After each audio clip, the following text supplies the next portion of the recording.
programs. Download the app now by visiting christianradio.com.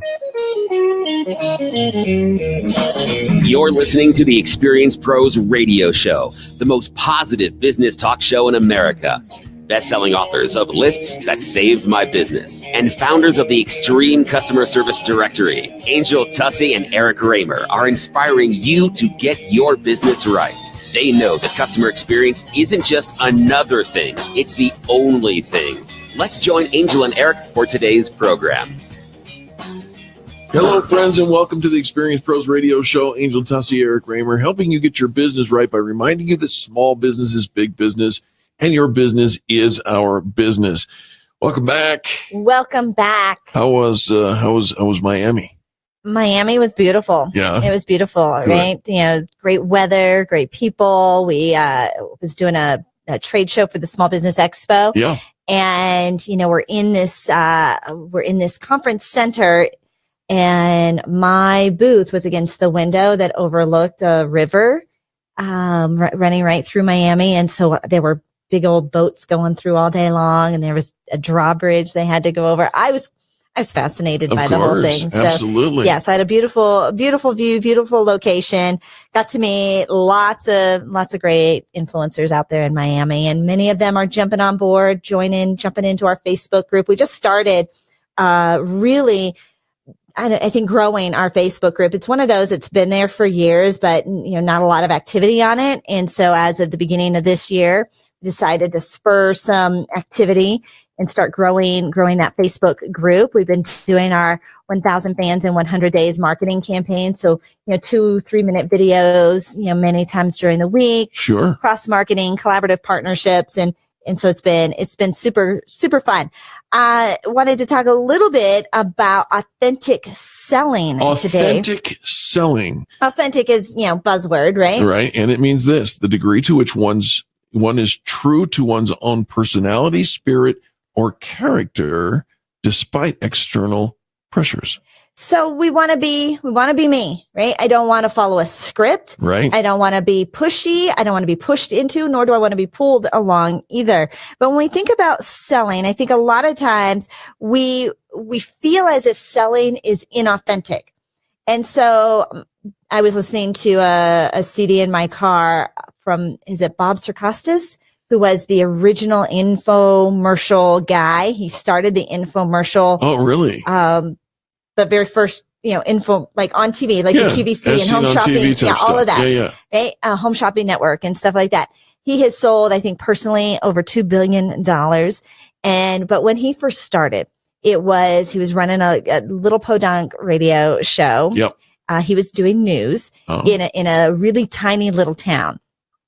And every now and then they'd get advertisers, right? Somebody from the local area would advertise and they'd run their ads. Well, the station manager went to collect on an ad buy from a local appliance guy. And the local appliance guy says, look around, there's nobody shopping here, right? You know, it didn't work. Nobody came in. I have a cash flow problem. Oh. He's like, well, you got to pay. I can't pay. You got to pay. I can't pay. Tell you what, why don't you take one of those boxes? I just got a shipment of inventory. Why don't you take one of those boxes as payment for this advertising buy that I did? So it brings back this box of electric can openers back to the radio station. Bob, who's doing news, he puts this box of can openers, 200 can openers on his desk and says, sell these. When you come back from the next break, I want you to sell these. And Bob says, what do you mean I got to sell these? I'm not going to sell those. He's like, you want to get paid? Right. All right. These are great. Best can opener I ever had. For the next hour, they started selling can openers, and this kind of started the home shopping network. I love it. And, you know, and his idea, but after a little while, and they kind of decided that worked, and he went into his boss and he says, I don't like this. I'm not a sales guy. I'm a newscaster. Right. Right. Don't we all feel like I fix cars? I bake cookies. This is what I do. I don't want to be a salesperson. I don't want to be a salesperson, right? Because we think we're going to lose clients. We're going to come off pushy, inauthentic. It's not our natural conversation to have. And he says, you're looking at this all wrong, Bob. You're not selling.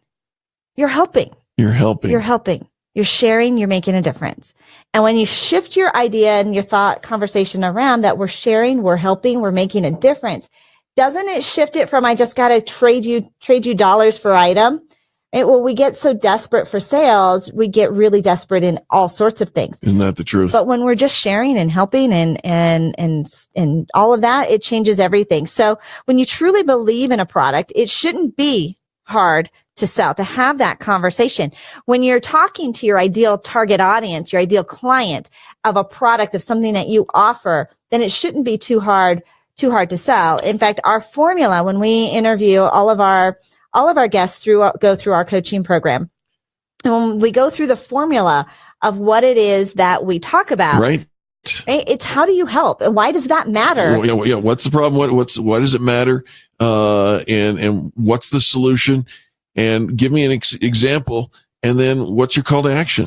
So educate, right? When you educate your clients on how to care for something, how to take it to the next level, how this is going to make a difference in their space, fix a pain or a pleasure, right? If we can educate, now so much of what we do as entrepreneurs and business professionals is educating, right? Because the marketplace has shifted. The things we used to do aren't working anymore. Well, and there's another element, I think, that the reason for the education, that is that people are afraid. People are afraid to step out of their comfort zone. It's going to be, they look at the dollar amount of an investment to their business and they say, it's too much. I can't afford that. And what you're allowing yourself is to make the bed that you will sleep in when you will wake up again next year in the exact same place, because you've allowed fear to prevent you from moving forward into, instead of saying I can't, say, how could I? What could I do to afford that? Maybe I have to step it up a little bit more. Maybe I have to charge a little more. Maybe I have to do this a little more. But how could I? And people simply don't solve for how they can do something. They'd rather fixate on why they can't. You know what else we don't solve for? I think a lot of times as sales professionals and marketing professionals, we talk a lot about why would somebody buy this? Why does somebody need this? Why would they? But the piece that I think is often missed is why would they say no? Right. We don't talk enough. We don't really spend the time talking about why would they say no. Sure. Therefore, when somebody does say no or has an objection or has a question, we're not prepared to answer that. Well said. And so to spend a little bit of time of why would they say no? If we say, well, we offer great customer service and our products are second to none. Well, why would they say no?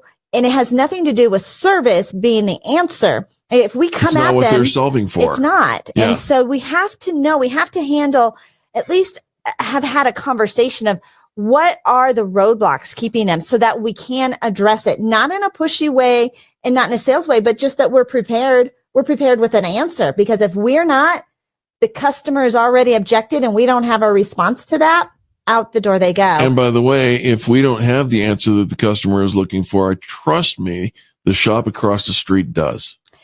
Samples is another great way when we're talking about authentically selling, giving people a guarantee, to try your product, try it before they buy it, a money back guarantee, samples of results. You mentioned samples, and I always go to a product-based sample, but it serves the purpose.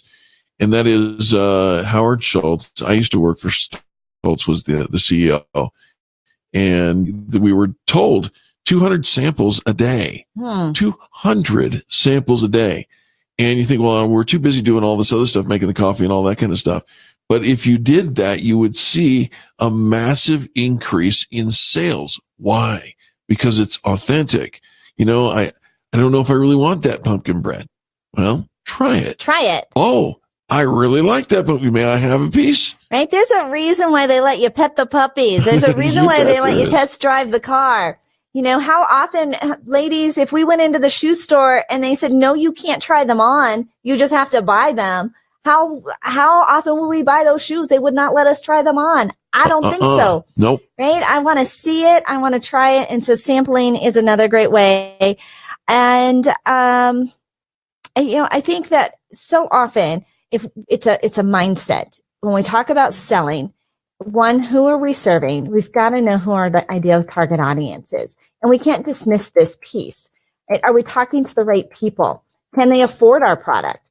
Are they in that right demographic? Because so often, if we're talking to the right people and we've got the product that will serve them, that's right, and we've given them a chance to sample it, we've given them a guarantee, show them social proof, all of that, then the end byproduct is naturally. It really is. And there it is. We say it this way around here, that sales is not the goal. It is the natural byproduct of building that authenticity. People don't care how much you know until they know how much you care. Let's be caring enough to stop selling and start helping. We'll be back right after these messages. Angel Tussey and Eric Kramer. This is the Experience Pros Radio Network, where we care more than we should, but it's all for the good. Back after this. The Experience Pros, revolutionizing